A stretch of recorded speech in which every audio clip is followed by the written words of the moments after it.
Բարի գալուս Սիվիլներ տաղավարում հյուրընկալել եմ նժար սահմանադրական շարժման համահիմնադիր Նինա Կարապետյանցին։ Բարև ձեզ։ Շնորհակալ եմ հրավեր ընդունելու համար։ Տիկին Կարապետյանց, խոսելու ենք ձեզ հետ կաթողիկոսի շուրջ տեղի ունեցող իրավաքաղաքական իրադարձություններից, վերջին շրջանում, նախընտրական շրջանում եւ դրանից մի փոքր ավելի շուտ կարելի ասել այդ աղմուկը կաթողիկոսի հրաժարականի հետ կապված եւ այլն, թեպետ պահանջը մնացել էր, բայց աղմուկը եւ ամենօրյա հայտարարությունները, գրառումները եւ այլը կարծես թե չկային, հատկապես իշխանության կողմից, բայց նախընտրական այսինքն ընտրություններից հետո հիմա պարբերաբար ազգային ժողովում դրա մասին խոսվում է եւ ընդդիմությունն է արձագանքում, իշխանությունն է արձագանքում եւ կարծես գործընթացը մտել է նաև իրավական փուլ, որովհետև դատարանում պետք է քննվի բարձրաստիճան հոգևորականներից մեկի կարգալույց հռչակելու եւ նրան աշխատանքից հեռացնելու, եթե այդպես կարելի ասել, թեմակալ առաջնորդի ուրեմն դիրքերից հեռացնելու խնդիրը, որը նա դատական կարգով վիճարկել էր, դատարանը պարտադրել էր կամ պարտավորեցրել էր, որպեսզի ուրեմն եկեղեցու ղեկավարությունը փոխի իր դիրքորոշումը, վերցնի նրան աշխատանքի, այսպես ասածա, որը չէր կատարվել եւ հիմա այդ դատարանի որոշման չկատարման բերումով պետք է քննվի այս գործը դատարանում եւ կաթողիկոսը պետք է կանգնի դատարանի առաջ, առաջին անգամ։ Ասացեք, խնդրեմ, որպես նաեւ իրավաբան, կա այստեղ իսկապես ուրեմն պետության կողմից եկեղեցու գործերին խառնվելու խնդիր, որ օրինակ, չգիտեմ, քաղաքացիական դատարանը, պետական դատարանը քննում է կաթողիկոսի որոշումը եւ չեղարկում է այդ որոշումը։ Դա իրավասու է անել դատարանը, թե ոչ։ Սա այն բացառիկ դեպքերից է, երբ որ դու առանց գործի նյութերի դետալներին ծանոթանալու միանշանակ կարող ես ասել, որ սրա մեջ բացառապես միայն քաղաքական հետապնդում է, դասական, դասագրքային մի քանի պատճառաբանություններով։ Առաջինը եկեղեցի գործերի մեջ միջամտելու, որևէ process-ի վրա ազդեցություն ունենալու իմաստով պետությունը մեր օրենքների, մեր սահմանադրության եւ միջազգային կոնվենցիաների, որոնց ստորագրել է նաեւ Հայաստանի Հանրապետությունը, որևէ իրավասություն պետությունը չունի։ Չես կարող միջամտել։ Եթե այնտեղ օրինակ մարդակերության դեպքեր չեն եղել կամ չգիտեմ քրեորեն պատժելի այլ գործողություններ չեն եղել, մնացած բոլոր գործողությունները կարգավորվում են ներքին կանոնակարգերով եւ դա չի վերաբերվում միայն հայ առաքելական եկեղեցուն, առհասարակ որևէ կրոնական կազմակերպության գործնեության հիմքում դրված են իրանց կանոնակարգերը։ Նորից, եթե դա քրեորեն պատժելի ինչ-որ գործողություն չկա այնտեղ, այն փաստը, որ սա քաղաքական հետապնդում է, նաեւ հիմնավորվում է նրանով, որ կուսակցություններից մեկը ընտրություններին մասնակցող եւ հիմա արդեն փաստորեն իրեն հաղթած հռչակող թիմը հայտարարել է, որ ուներ կետ իր այսպես ծրագրի մեջ, նախընտրական ծրագրի մեջ, շատ վուլգար, շատ գրեհիկ, շատ անթույլատրելի ձևով ձևակերպում եկեղեցու ինչ որ կարծում ղեկավարին, թե ինչ որ տենց հեռացնելու առաջնորդի, չգիտեմ, կոնկրետ չեմ հիշում ձևակերպումը։ Անթույլատրելի է եւ որևէ այլ պարագայում, որևէ այլ կրոնական կազմակերպության նկատմամբ այդպիսի արտահայտություն անելու պարագայում ես համոզված եմ, որ ամբողջ քաղաքակիրթ իրեն համարող արևմուտք արևմտյան տարբեր կազմակերպություններ ուղղակի աղաղակելու են եւ թույլ չէին տալու անգամ ԿՀ-ին գրանցելու։ Ես համոզմունք ունեմ դրա մեջ, որովհետեւ մենք բազմաթիվ ժամանակներում աշխատել ենք իշխանության կուսակցությանը գրանցելու, որպեսզի որովհետեւ այդ կետը հակասահմանադրական է եւ հակակոնվենցիոն է։ Այսպիսի մոտավորապես նույն բանն է, եթե ես այսօր գրեմ օրինակ, որ ես պատրաստվում եմ որևէ կուսակցության կազմում գալ մասնակցել ընտրություններին եւ որևէ այլ կրոնական կազմակերպության աշխատանքին միջամտելու կամ որևէ այլ կուսակցության անդամներին ընտրվելու դեպքում ուտեմ, այդ մոտավորապես դա նույն տրամաբանության մեջ է լինում։ Հասկանում եք, դա այնքան հակակոնվենցիոն է, այնքան հակասահմանադրական է։ Այնքան քրեորեն պատժելի է։ Դա նույնպես նույնքան քրեորեն պատժելի է որևէ եկեղեցու գործերին աշխատանքին միջամտելը եւ քրեական գործ պիտի հարուցվի, քրեական գործ պիտի հարուցված լիներ այդ ծրագիրը գրողի, այդ ծրագիրը գրանցողի, ընդունողի եւ ընտրություններին մասնակցելու թույլտվություն տվողների։ Քանի որ դուք նաեւ փաստաբան եք եղել Ես հիմա եմ փաստաբան։ Այո, հիմա էլ եք փաստաբան։ Իրավաբան եք, փաստաբան եք, զուտ իրավական տեսանկյունից հələ քաղաքականը մի կողմ դնենք, հա, քաղաքական գնահատականները։ Դատարանը, պետական դատարանը կարող է քննել կաթողիկոսի որոշումները այս կամ այն եկեղեցականին կարգալույց հռչակելու վերաբերյալ կամ աշխատանքից ազատելու վերաբերյալ, հա, եթե այլ կերպ ձևակերպենք, եւ կարող է չեղարկել որոշումը կամ դադարեցնել այդ որոշման ուժի մեջ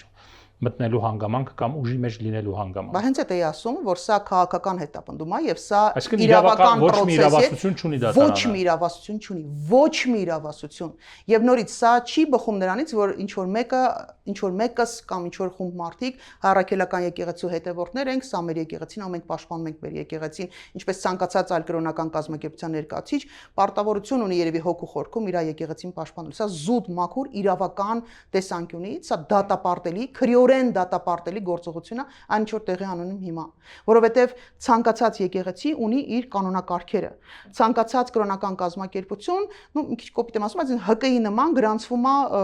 համապատասխան մարմիններում, պետական մարմիններում եւ ներկայացնում է թե ինչ կանոնակարգով այնքը առաջնորդվելու։ Եվ այդ կանոնակարգերի մեջ մտնել ու հրահանգներ տալ, թե ինչպես պիտի եկեղեցին այդ կրոնական կազմակերպությունը իր ներսում կարգավորի, դա չլսված բան է։ Այդպիսի բան եկեղեցականը պետք է դիմեր եկեղեցու ներսում մարմինների եւ այնտեղ քննարկել։ Միանշանակ եւ իրենք ունեն այդպիսի մարմիններ եւ քննել են տարբեր գործեր եւ այսպիսի միջամտությունը ուղղակի անթույլատրել է։ Սա նորից, սա հակաիրավական, հակասահմանադրական, հակակոնվենցիոն գործողությունները կաթողիկոսի։ Նորից կապ չունի մենք սիրում ենք կաթողիկոսին, չենք սիրում, ընդունում ենք, դատապարտում ենք, քննադատում ենք, իր ինչ որ ասածներ, արածներ, մեզ դուր է գալի դուր չի, դա բացարձակ կապ չունի։ Եվ ինչու է կարևոր հասկանալ, որ այս հակաիրավական, հակասահմանադրական, հակակոնվենցիոն գործողություններին չի կարելի գնահատական տալ զուտ ինչ որ մեկին սիրելու ու չսիրելու սկզբունքով, որովհետև հաջորդ քայլը լինելու է հաջորդ հակասահմանադրական, հակաիրավական, հակակոնվենցիոն քայլը, եւ դրա զոհը կարա լինի յուրաքանչյուր մեկ այլը։ Ես կարծում եմ, որ յուրաքանչյուր կրոնական կազմակերպություն, ով հագործում է Հայաստանի Հանրապետությունում, պիտի հետաքրքրված լինի, ինչ կան էլ իրենց հարաբերությունները հայրաքելական եկեղեցու հետ մեղմ ասած լարված լինեն, իրենք էլ պիտի հետաքրքրված լինեն, որպեսզի այսպիսի process չլինի, որտեղ վաղ իրանք կտեղ են մտնելու։ Եթե արդեն չեն մտել եւ չունեն համաձայնություններ եւ փոխադարձ պարտավորություններ։ Ես չգիտեմ դրա մասին։ Շատ լավ, Տիկին Կարապետյան, այնուամենայնիվ այն որ սա քաղաքական գործընթաց է, սրա մասին խոսում են նաև շատ շատերը, իշխանությունը եւս ինչ որ առումով կաթողիկոսի նաև ակտիվությունը քաղաքական գործընթացներում է դատապարտում, բայց հարցը հետեւյալն է. 2026 թվականի խորհրդարանական ընտրություններից առաջ կարծես ինչ որ մի ձև այդ ուղղակի այդ գործընթացը, որի մասին պարբերաբար խոսում էր իշխանությունը կաթողիկոսին հանգստի կոչելու, կաթողիկոսին ուրեմն զբաղեցրած պաշտոնից հեռացնելու, վեհարան ազատելու եւ այլնի վերաբերյալ ինչ որ բայց անջատվեց ուղղակի, այսինքն այդ քննարկումները, այդ բարձրաձայնումները ինչ որ բայց սկսեցին դադարել, այլևս գոյություն չունենալ։ Հատկապես նախընտրական շրջանում, թեպետ իշխանության իշխող կուսակցության քաղաքացիական պայմանագիր կուսակցության նախընտրական ծրագրում իսկապես այդպիսի կետ կար կաթողիկոսին հանգստի կոչելու։ Ինչու այդ ընթացքում եւ կարծես թե մինչեւ հիմա մեծ հաշվով դրա շուրջ քննարկումները դադարեցին։ Ընտրությունների ժամանակ շատ ընդունված process է, եթե դու տենց առանձնապես միտք ու գաղափար չունես, թշնամի ընտրելը, թշնամի նշանակելը, այսպես ասած։ Եվ բոլոր խնդիրների, խնդիրների թշնամիները ժամանակին նշանակվում էին դրսից ինչ որ երկրներ թիմեր եւ մնացածներ, այս անգամ որոշել էին ավելի շատ ներսում, չէ, դրսում էին մի թիրախը, մի թշնամին Ռուսաստանն էր, որը թիրախավորել են եւ մեծ բուրըն, հատկապես Արցախի դեպքերից հետո շատ բուրըն ընդունվում էր հասարակության կողմից, այսինքն լավ էր ընդունվում։ Մյուս թշնամին նշանակվել էին տարբեր ժամանակների պաշտոնյաները կամ թիմեր, այսպես ասած, նախկինները, բայց որը արդեն սկսել է շատ վատ աշխատել, ու նոր թիրախ էր պետք, նոր թիրախը եկեղեցին էին ընտրվել որպես նոր թիրախ, տենց մատնանշում են, բայց հասկացան, որ այո, կաթողիկոսի անձի հետ կապված բոլորը չեն, որ տենց երջանիկ են ու մի խոսքով, բայց երբ որ հասկացան, որ թիրախը իրականում ոչ թե կաթողիկոսն է, այլ եկեղեցին, երբ որ սկսեցին վերլուծել գնահատականներ տալ ու հասկացան, որ չեն ստանում այն աջակցությունը, իսկապես չեն ստանում այն աջակցությունը, որտեղ անգամ մարդիկ, ովքեր իրենց ագնոստիկ են համարել, ովքեր իրենց աթեիստ են միշտ համարել, ովքեր այլ կրոնական կազմակերպությունների ներկայացուցիչներ են անգամ եղել, իրենցից շատ շատերը սկսեցին խոսել ու ասել, որ սա անթույլատրելի process է։ Նու բացառությամբ քաղաքասարակության որոշ ներկայացուցիչների, որոնք կապ չունի թե ինչ կանի գործող իշխանությունները, միևնույն բուրըն ծափահարում են եւ համարում են, որ դա շատ նորմալ ու շատ սահմանադրական ինչ-որ կոնվենցիոն իրավական process է, էլի, իրանք ինչ որ արդարացումներ են գտնում տարբեր։ Մնացած շատերի մոտ ինքը այդ բանը չստացավ, էլի, նյարդը չստացավ։ Ու Նիկոլ Փաշինյանը շատ լավ ազգում դատապարտում էին քաղաքացիական հասարակության կողմից։ Դե ինչ ասեմ, հա անցած լինի։ Դա այդ պատասխանը իրանք իրանց խղճի առաջել պիտի տան, որպես քաղաքասարակություն եւ որպես հայ քրիստոնյաներ նաեւ։ Դա իրանց խնդիրներն են, այդ մեր խնդիրները չի։ Եվ երբ որ հասկացան, իսկ Նիկոլ Փաշինյանը ամեն օրվա ամեն օրվա չէ, բայց շաբաթական կտրվածքով ես լսել եմ, որ ստանում էր նաեւ այսպես հարցումներ էր ստանում հանրային տրամադրությունների, իսկ Նիկոլ Փաշինյանի նման ոչ մեկ հանրային նерվը չի զգում, էլի, ինքը շատ լավ ազգում, այդ մի բանը պետք է ասել, որ իր մոտ լավ է ստացվում։ Ինքը հասկացավ, որ այդ թեման ռուսերեն լավ բարգ ասում են քաղաքական հաշվարկ է, մաքուր քաղաքական հաշվարկ էր, իսկ իր պրոյեկտի մեջ ներգրավելը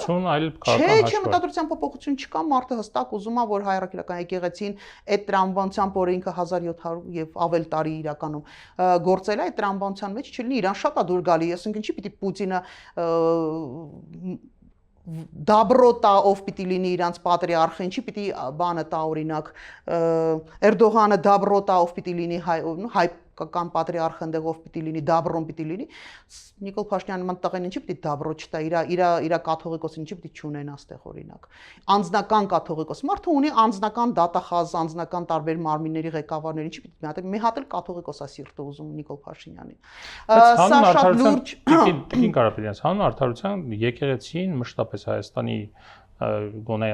հետսովետական պատմության ընթացքում եղել է չասեմ իշխանության հետ սերտաճած, բայց իշխանության հետ շատ հաշտ, համերաշխ եւ շատ նաեւ խնդրահարույց իրավիճակներում ինչ որ առումով լռող նաեւ, հա, որովհետեւ մարտի 1-ի իրադարձություններ են եղել, եկեղեցին ուղղակի հանդես է եկել այսպես համերաշխության կոչով, այդ ժամանակ հիշեք, թեպետ նույն քաղաքասարակությունը, նույն հասարակության մի հստակ հատված պահանջում էր, որ գոնե դատապարտվի այն բռնությունը, որ տեղի ունեցել մարդկանց նկատմամբ, այսինքն ինքը իշխանության հետ ինչ որ առումով համերաշխ էր շատ գործողություններում։ Եվ հիմա 2020 թվականի պատերազմից հետո եկեղեցին սկսեց ըմբոստանալ։ Հենց եկեղեցին ըմբոստացավ եւ սկսեց պահանջել նաեւ Նիկոլ Փաշինյանի հրաժարական, այդ թվում 2021 թվականի ընտրություններից հետո իշխանությունը լեգիտիմ հարց էր տալիս, ասում էր, ինչու ես մտել քաղաքականություն։ Դրա հետ կապված շատերը ունեին պատասխան, եկեղեցին կարող է մտնել քաղաքականություն։ Հենց իշխանությունը սկսեց հարց դնել կաթողիկոսի հերացման, այդ նույն մարդիկ սկսեցին խոսել, որ իշխանությունը մտնում է եկեղեցու ներքին գործերի մեջ եւ դա չի կարելի անել։ Այստեղ երկակի ստանդարտների խնդիր չկա, նաեւ հասարակության կողմից, քաղաքական դերակատարների կողմից։ Տեսեք, եթե զուտ օրենսդրական իրավական դաշտում ենք նայում, եկեղեցականները, նաև Հայաստանի Հանրապետության քաղաքացիները եւ հարցեր բարձրացնելու իրավասություն ունեն, այդպես է։ Եթե զուտ չոր օրենքն ենք նայում, բայց այո, ես էլ ունեմ պրետենզիաներ հայ-առաքելական եկեղեցուն, շատ ծանր իրավիճակներում, երբ որ ներքին բախումներ են այդ թվում նաև եղել եւ արնայողություն ա եղել, հայ-առաքելական եկեղեցին ցավոք սրտի ես համարում եմ, որ չի դրսևորել այն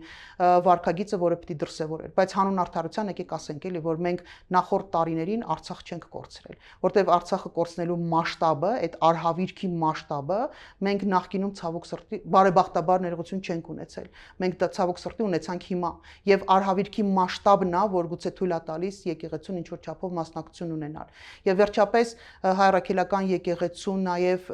պատկանող կրոնական կառույցներ կան այնտեղ, որոնք ժողովրդին ոչ թե եկեղեցուն են պատկանում, այլ կրոնական կառույցներ կան, որոնք մեր ժողովրդի պատմության մասն են, չգիտեմ, ասենք Դադի վանքը ոնց էր կարելի, ինչով պիտի բացատրեմ, պիտի ասեն շատ լավ է, դե դավայցի ասում խաչնել թող վրից հանեն ու ասեն, որ դա ալբանական է, ինչ պիտի անեն։ Իսկ այդ առումով իշխանության օրինակ հիմնական քննադատությունը եւ ոչ միայն իշխանության քննադատությունը, որ ասում է, լավ, մեզ քննադատում եք, հասկացանք։ Բա օրինակ ինչու մի թթու խոսք չեք ասում ռուս խաղաղապահներին, ինչու մի թթու խոսք չեք ասում, չգիտեմ, Ռուսաստանին, որը իսկապես որի վրա հույս դնելով Արցախի ժողովուրդը վերադարձավ Արցախ եւ որը մատեմատին չխփեց հայտնի սեպտեմբերյան 2023 թվականի սեպտեմբերյան իրադարձությունների ժամանակ մատեմատին նկատում եմ ռեալ պաշտպանություն եւ գործողություններ այնտեղ, որ Ադրբեջանը չգնար այդ ագրեսիային եւ դրանից հետո էլ թիրախը դարձնում եք միայն իշխանությանը եւ ոչ մի այսպես չգիտեմ քննադատական խոսք չեք ուղում Ռուսաստանին։ Հանուն արդարության եկեք ասեմ, ես իմ դիրքորոշումը հետեւյալն է՝ մեղադրել եկեղեցուն, որ ինքը ռուսական խաղաղապահներին չի քննադատում, առնվազն անբարոյական է, որովհետեւ երբ որ դու որպես իշխանության ներկայացուցիչ, օրվա Հայաստան ներկայացուցիչ, ասում ես, որ մեզ համար սկանդինավյան խաղաղապահները ընդունելի չեն, մեզ համար ռուսական խաղաղապահներ են ընդունելու, հետո ում ես պրետենզիա անում։ իշխանությունները թե Արցախում, թե Հայաստանում պնդում էին, որ պիտի լիներ ռուսական խաղաղապահները, причем тут եկեղեցին։ Իշխանությունը պնդել է, բարձր, բայց ուզում են ասեմ, որ պահին, երբ որ իրականացրել իրենց ֆունկցիաները։ Երբ որ ես թույլ եմ տալիս, որ իմ հետաքրությունների տարածք կամ իմ պաշտպանության ներքո գտնվող տարածք մտնի ինչ որ խաղաղապահ, ես եմ այդ որոշումը կայացնում, ես ասում եմ, որ դա ճիշտ է, ես ասում եմ դու մի արի, դու կգաս, այսա որ գաս, սա լավ է լինելու։ Ու հետո ասում եմ, իսկ Արշալույսը ինչի չի կնստում քննադատում օրինակ։ Լսի, դու քո որոշումն է, պատասխանատվությունը քոնն է, այս իշխանությունները ֆանտաստիկ ձևով կարողանում են սեփական պատասխանատվություն ուրիշի վրա գցել։ Այո, մեր եկեղեցականների մի մասը նաև տենց ես լսում եմ իրենց հայտարարությունները, տենց ոնց որ Ռուսաստանի նկատմամբ յուրահատուկ սեր ունեն։ Հա, բայց դա ինձ իրավունք չի վերապահում իրենց անձնական կարծիքը թիրախ դարձնել եւ եկեղեցին թիրախ դարձնել։ Այստեղ երևի ամենակարևոր հարցը մարդկանց համար մի քիչ երևի գուցե հասկանալի չի։ Շատերը ասում են, այ դու պաշտպանում ես կաթողիկոսին, ես կաթողիկոսին չեմ պաշտպանում, ես լիքը հարցեր ունեմ։ Եթե մարդիկ այս վերջերս հարցեր են ծագել ու ինչ որ բաներ են իմացել, տենց սրտնեղվել են կամ ազդվել են, ես շատ վաղուց 90-ականներից երևի ես այնքան հարցեր եմ ունեցել եկեղեցականներին, տարբեր այդ թվում նաև եկեղեցու ոնց են ասում, հա, սպասավորների բարքի հետ կապված ու դա ուղիղ իրանց հետ եմ քննարկել, իրանցից վերադասի հետ եմ քննարկել, իրանց եմ տեղ հասցրել այդ ինֆորմացիան։ Դե նոր եք իմացել, ես վաղուց եմ իմացել, բայց որևէ մեկի վարքը չի կարող պատճառ դառնալ եկեղեցու վրա այսպիսի հարձակում իրականացնելու համար։ Ինձ համար ընդունելի չի։ Ես համարում եմ, որ հենց հիմա ինչ որ տեղի անենում, դա հենց կոնկրետ եկեղեցու վրա հարձակում է, իրա փոխելու, այս եկեղեցին փոխելու, տրամաբանությունը փոխելու եւ իրավունքներն ու լիազորությունները սահմանափակելու տեսակետից։ Եվս մի հարց քաղաքական դաշտից վերադառնանք իրավական, չէ՞ կարծում եմ այս կոնֆլիկտի սկիզբը, չասեմ եկեղեցին է դրել, քաղաքական կոնֆլիկտի մասն է խոսքը, բայց այնուամենայնիվ դրա սկիզբը եկել է եկեղեցու դիրքորոշումից եւ հիմա իշխանությունը ել ավելի ագրեսիվ գուցե կերպով հակադարձում է դրան եւ պարզ է իշխանությունը ունենալով մեծ հնարավորություններ, ուժային կառույցներ եւ այլ, հնարավորությունների տեսանկյունից ավելի ուժեղ է, ճնշման տեսանկյունից ավելի ուժեղ է, բայց կոնֆլիկտի սկիզբը որ դնում են, երբ որ ասում են, որ Փաշինյանը պետք է հրաժարական տա անկամ ընտրություններից հետո, երբ մարդիկ գնացին ընտրեցին եւ նա վերընտրվեց, հա, եւ ասում էր կաթողիկոսը, որ այդ հրաժարականի պահանջը ուժի մեջ է, չէին մտածում, որ կարող է լինել հակադարձ գործողությունները։ Ես կասեի իշխանությունները բռի ուժի, այսպես ասած, լծակները այո իրանց ձեռքում են, բայց ես չի ասի, որ ամբողջությամբ իրանք տիրապետում են իրավիճակին եւ իրանք շատ լավ դա հասկանում են, որովհետեւ պատասխանը կարա լինի անհամաչափ եւ ոնց ասեմ, անհամաչափ ասելով ոչ իրանց խաղի կանոններով եւ դրանք սարսափում են դրանից իշխանությունները, որովհետեւ հասկանում են, որ դու պարտադիր չի իշխանությունների համար մաքսիմալ ձեռնտու տարբերակը այն է, որ լիքը ժողովուրդ դուրս գա փողոց, ինքն էլ տենց ոստիկանությունը հանի, տենց ծեփեն պատերին փռեն ասֆալտին, մի 10 զոհել, 20 զոհել իրանք տան ու տենց դրոշակակիր դառնան այլևս ավելի շատ մարդկանց ծեփելու։ Իրանց դա ձեռնտու է, բայց պարտադիր չի, որ այդ տարբերակով լինի, շատ տարբեր տարբերակներ կան, չհարցնեք ոնց, որովհետև միևնույն է չեմ ասելու, որովհետև այս իշխանությունները իմ խորին համոզմամբ այլևս վերածվել են հանցավոր ռեժիմի եւ իրանց դեմ պայքարելը դա ունի որոշակի անհամաչափ այսպես գործողություններ, ոչ ստանդարտ այսպես մտածողության գործողություններ, այնպես որ հանրային դա ո՞րն է ոչ անհամաչափ գործողությունները ոչ ստանդարտ, այսպես ասեմ, հա, ոչ այն խաղի կանոնները, որով իրանք են սպասում։ Գործիքական, իհարկե միանշանակ քաղաքական, օրինական, սահմանադրական, կոնվենցիոն, խնդիրն է դա, որ իրենք ասում են եկեղեցին քաղաքական գործընթացների մեջ է։ Նորից վերադառնալով այն հարցին, եկեղեցին միջամտեց, եկեղեցին առաջին ասեց, ժողովուրդ մենք որևէ ժամանակում, որևէ իրավիճակում այս չափի արհավիրք չենք վերապրել, ինչ որ եղավ 20 թվականից սկսած պատերազմից հետո եւ միջև Արցախի կորուստը չափերի մասշտաբի, կորուստի մասշտաբի, իրադարձությունների մասշտաբի տեսանկյունից շատ զարմանալի կլիներ, եթե առհասարակ որևէ մեկը եկեղեցուց չխոսար։ Նույն տրամաբանությամբ ես ինչպես որ օրինակ տարբեր ժամանակներում հարց եմ տվել, բա ուր էր եկեղեցին, ինչի չէր խոսում, երբ որ փողոցներում մարդկանց ջարդում էին, այդ նույն տրամաբանությամբ ես օրինակ հարց էի տալու։ Ես ասելու եի եկեղեցի դու ուր էիր, որ Արցախի կորուստը եղավ, քո սրբավայրերը այնտեղ են, քո ասելով մեր սրբավայրերը այնտեղ են գտնվում, դու դրանով չես հետաքրքրվում, քեզ հետաքրքիր չի։ Լավ ժողովուրդ Որովհետեւ հետարքիր չէ, բան էլ հետարքիր չէ, քեզ։ Ես այդ նույն հարցը տալու եի, ես դրա բարոյական իրավունքը ունենալու եմ։ Հետևաբար մեղադրել ինչ էլ որ աներ այս տրամաբանության մեջ, միևնույնն է մեղադրելու են, սա ես կարծում եմ այն տիեզերական մասշտաբի մանիպուլյացիան է, որ ինչ էլ աներ ասել։ Հասկանալի է ձեր ասածը, բայց տեսեք, դուք ասում եք ռուս խաղապահների թեմայով դա իշխանությունն է որոշումը կայացրել եւ իշխանությունը պետք է պատասխան տա դրա հետ կապված, բայց ասենք նույն Արցախի հետ կապված, չգիտեմ 2020 թվականի պատերազմի ավարտի մասով եւ այլնի, ելի իշխանությունն է, որ որոշումը կայացրել, հա, որ ստորագրվել է նոյեմբերի 9-ի համաձայնությունը, բայց չգիտես ինչի, ուրեմն խաղապահների մասով դուք ասում եք, որ դա իշխանության ուղիղ պատասխանատվության տակ է եւ եկեղեցին բան չունի ասելու, բայց պատերազմի ավարտի վերաբերյալ չեք ասում, որ սա իշխանությունների ուղիղ պատասխանատվության տակ է եւ եկեղեցին այստեղ էլ բան չպետք է ունենա ասելու։ Եկեղեցին ուներ ասելիք եւ ասել դրա վերաբերյալ, բայց խաղապահների մասով ոչինչ չասեց։ Նորից սա բացառիկ իշխանության կայացրած որոշումն է եւ այդ մեղադրանքը, որը իրենք են հնչեցնում, իրանց կողմից դա անտրամաբանական է հնչեցնել։ Ես կասեի անբարոյական է այդպիսի հարց հնչեցնել ու այդ իմաստով մեղադրանք եկեղեցուն ուղղելը։ Մնացած հարցերով ինչի տարբեր ժամանակներում, տարբեր իրավիճակներում տեսակետ չի հայտնել, բողոք չի հայտնել, դա իհարկե դա լեգիտիմ հարց է, ես էլ եմ տվել այդ հարցը։ Լավ, վերջին հարցը հիմա ակնհայտորեն դատավորը նախորդ նիստի ժամանակ ինքնաբացարկ հայտարարեց, մակագրվել է նոր դատավորի, մենք կաթողիկոսի մասով գործի նկատի որ պետք է քննվի դատարանում,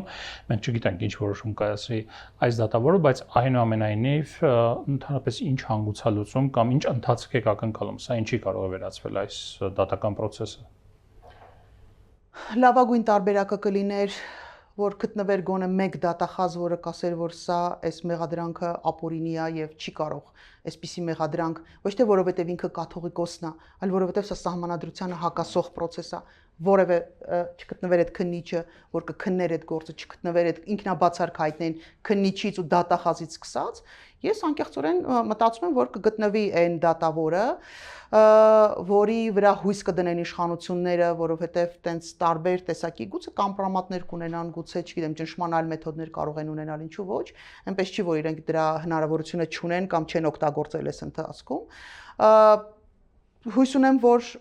բոլորը ինքնաբացարկ կհայտնեն եւ վերջապես կգտնվի մեկը, կհասնի ինչ-որ մեկին, ով կասի, որ այս գործը չի կարող քննվել դատարանում, որտեղ սա հակասահմանադրական process է։ Թող նրանք բոլոր նրանք, ովքեր որ վստահ չեն, որ ուժ ունեն, կարողություն ունեն, տենց այդ բառն եմ փչացրել, դուխով են, որ կարան այս գործը կանգնեցնեն, կասեցնեն, դադարեցնեն այդ հետապնդումը, թող ինքնաբացարկ տան։ Բայց միայն այն հիմքով, որ իրենք օրինակ հայրաքելական եկեղեցու հետևորդներ են եւ իրենք օծվել են նաեւ այն Մերոնով, որի շարունակությունը կամ այն համակարգի, որի շարունակությունն այս մարդը, այդ մենակ այդ հիմքով ինձ թվում է լրիվ բավարար է, որ դատավորը ասի, որ ես չեմ կարող քննել այս գործը։ Սա իմ կրոնական համոզմունքներին հակառակ process է։ Եվ ոչ մեկ չի կարող իրան, պարզա որ մեր ԲԴԽ-ն անպայման տենց որոշում կկայացնի, կմեղադրի, կասի, որ ես դեռ սպասում եմ, որ այս առաջի դատավորի վերաբերյալ դեր ԲԴԽ-ն քննելու է գործը։ Միանշան ես համոզված եմ դրանում, որ որպիսի մնացած հաջորդ դատավորները նման ցանկություն չունենան, բայց համակարգը ինքը կարող է այդպիսի ընդհանուր դիրքորոշում ունենալ, հա, ճնշող մեջ, ես չեմ ասի որ բոլորը, բայց ճնշող մեծամասնությունը առաքելական եկեղեցու հետևորդներ են, իրենց երեխաներ, իրենց ծնողների ով ողջ է իհարկե 1000 տարվա կյանք, բայց տատիկների, պապիկների, լավ ասենց ասեմ, հողարկավորության ժամանակ է այս եկեղեցին, այս կրոնական կազմակերպության ներկայացուցիչները եկե ձեր ամուսնությունն ա եղել, եթե ամուսնացած եք ձեր երեխաների մկրտությանն են մասնակցել այս կրոնական կազմակերպության ներկայացուցիչները, այնպես որ շատ լավ ճիշտ հիմք է բան անելու, հրաժարվելու, բայց հույս ունեմ անկեղծորեն, որ այս ամբողջ այդ ապի մեջ կլինի մեկը, ով կասի, որ այս գործը չի կարող քննվել, եւ ես անկեղծորեն հայտարարում եմ, որ ես պատրաստ եմ այդ եթե սկսեն ճնշումներ այդ դատավորի նկատմամբ, ի աջակցություն իրենց, չգիտեմ, ինչի կարիք կունենան, ինչ տիպի աջակցության կարիք կունենան, ես պատրաստ եմ աջակցել այդ մարդկանց, որովհետեւ իրենց որոշումը լինելու է իրավական, սահմանադրական, կոնվենցիոն, ճշգրիտ, արդարությանը ուղղված գործողություն։ Շնորհակալ եմ ձեզ համար։ Սիրելի տաղավարում ես զրուցեցի Նինա Կարապետյանցի հետ։ Առողջ եղեք։ Կհանդիպենք։